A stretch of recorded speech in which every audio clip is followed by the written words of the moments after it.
I could never find a drawer organizer that worked for us. They were either too bulky or too expensive, so for the longest time I just went without one. And then I got inspired by something I saw at the thrift store, a utensil set that had blocks that held the necks of the utensils. So I decided to make my own, using things that I already had around the house. But I'm going to show you how to recreate this. You'll need some foam board, and I found the Dollar Tree is the best place to purchase this. The rest of the materials you'll need will be in the description box below, and if I can find any of the links of the materials, I'll be sure to provide those. The first thing I did was to clean out my utensil drawer. Then I had to have some sort of plan, so I started laying out all the utensils in the way that I wanted them to look. And at the same time, I'm moving some of the extra utensils into a box for storage. I recommend here that you first lay a sheet of paper in your drawer and then place your utensils on top of that. You can see I didn't do that first, so now I had to slide the papers underneath, and that was just some extra work that slowed me down. So here I had to use 2 sheets of paper to fit the width of my drawer, so I used tape to make the sheet one single piece. And then I just took a pen and marked the neck of each of the utensils. And this way I could measure the size of the blocks that I'm going to make. Notice that as you're marking the necks of the utensils, the marks are about 1/8 of an inch wider than the actual neck of the utensil. This will be important to note later on. And just so that I could remember where each utensil goes, I wrote down the utensil name in each of the necks. Now I'm going to measure each of the widths between each of the necks. And doing this made me realize that everything was about 1 inch apart, especially when I took into consideration that extra 1/8 of an inch. I figured that the 1 inch would work for all of the utensils. So now I'm ready to cut each of the blocks. I use my ruler to mark 1 inch at one point on the sheet and then repeat that on another point of the sheet. Then I can use my ruler to connect those 2 points, and I'll have a perfectly uniform strip. For these, I try to cut through the whole foam board completely. And if you really want, you can do like what I'm doing right now and mark up many inches at a time so that you can cut many strips at a time. For my drawer, I needed 11 of these strips. You may need more or less depending on the width of your drawer and the number of utensils that you wish to store. You can make these blocks however tall you want. For my needs, I needed it about 2 inches, and these 2 inches would allow me to keep all of the utensils that I have in my drawer if I wanted to. And again, I'm using that same technique of marking the 2 points at my measured area and then just cutting through the top of the paper. And when you do this, it keeps the bottom paper intact so that you can easily bend it back.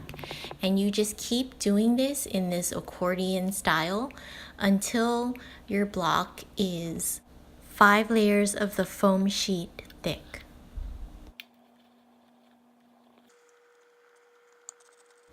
And with the last little remaining piece, I'm just gonna cut that off on both sides of the paper, and then I have my block.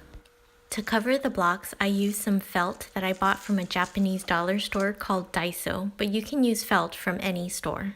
So here I'm just using the block itself to measure out 2 sides of the block onto the felt. You can see I start on one side and then I roll it over to a second side.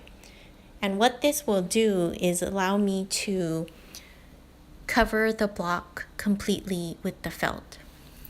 I'm really relying on my block for the measurement of the felt. I'm not using any sort of metrics here. I start by placing the block in the center and putting some glue down and placing that, kind of eyeballing it so that the block lays on the center of the felt. And I only cover the 3 sides and snip off the bottom remaining part. Then I cut into the corners so that I can take out those little rectangles that would cause an overlap. And you'll see I cut on the sides and then off the top as well. These little pieces can be discarded. We don't need these. I try to be really careful while cutting these because this is the top of your block and you will be seeing this every time you open the drawer. Now next, I'm going to just glue down the sides of the felt onto the blocks. And I do just want to warn you that the hot glue gun can melt the foam of the blocks. So the way that I prevent that is I try not to touch the foam to the actual tip of the glue gun. And in doing so, I've been really safe and I haven't melted any of the foam.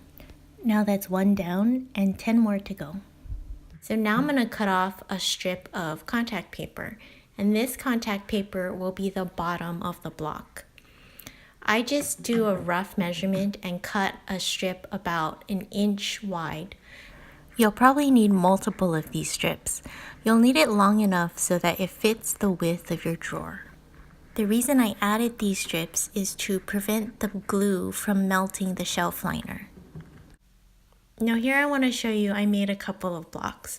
One that's covered in the felt from Daiso and another that's covered in just contact paper that I got from the dollar store. These blocks are examples just to show you what it looks like.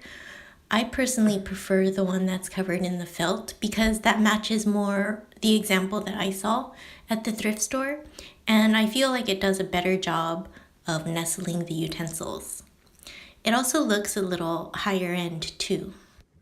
You do want to take care and make sure that you are gluing the blocks going in the same direction. Otherwise your measurements could be off. So now you'll see I'm using one of my utensils to actually measure the block. And in this way I can make sure I have a really tight fit. And again, I'm just placing the glue carefully onto the foam, and then when I place it down, I want to make sure that the block is firmly nestled against the fork. And this will ensure that your organizer has a really strong hold. For the drawer liner, you want to make sure that it covers the whole length of your drawer.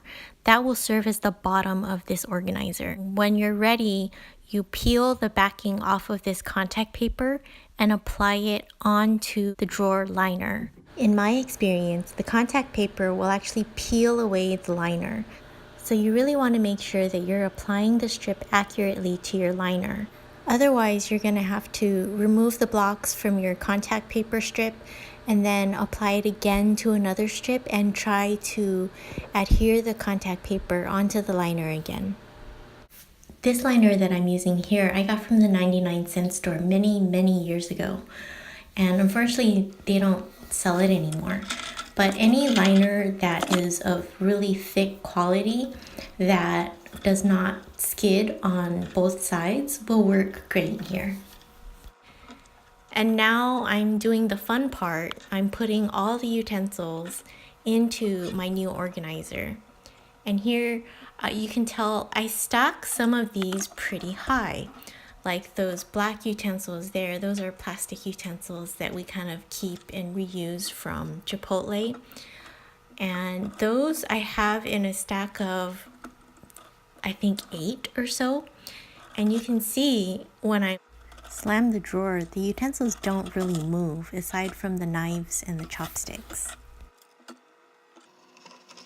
For the knives, I remedied that by standing them up. And you notice we only have 2, and that's because we don't use butter knives very much. For the chopsticks, I ended up nestling one of these lids that I had from a container on the top of the drawer, and that held the chopsticks in really nicely.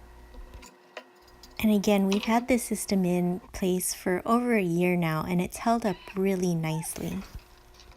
I haven't had to replace any of the squares, and there has been some disconnecting between the felt and the block, but that's an easy remedy that's taken care of by adding some glue. And these are the rest of the utensils that I'm just going to store away for whenever we need them when guests come over. But on a daily basis, I don't keep this stuff out. I just put it away in a cabinet so that we don't have to maintain it and organize it constantly. Using this drawer has been such a joy for us. My son really loves to eat with particular utensils, and that was the real main reason behind me creating this system. He can now easily find the utensils that he's looking for, and I don't have to deal with the mess of him rummaging through all of the utensils just for him to find his favorite. I hope you enjoyed this video, and I hope that it gave you some ideas on how to organize your utensil drawer. Give this video a like if it helped you, and subscribe to my channel to make sure that you don't miss another video about frugality and minimalism. I like to post videos about easy, accessible things that have worked for myself and for my family, and I think will work for yours as well. Thanks for watching, and I'll see you next time. Bye.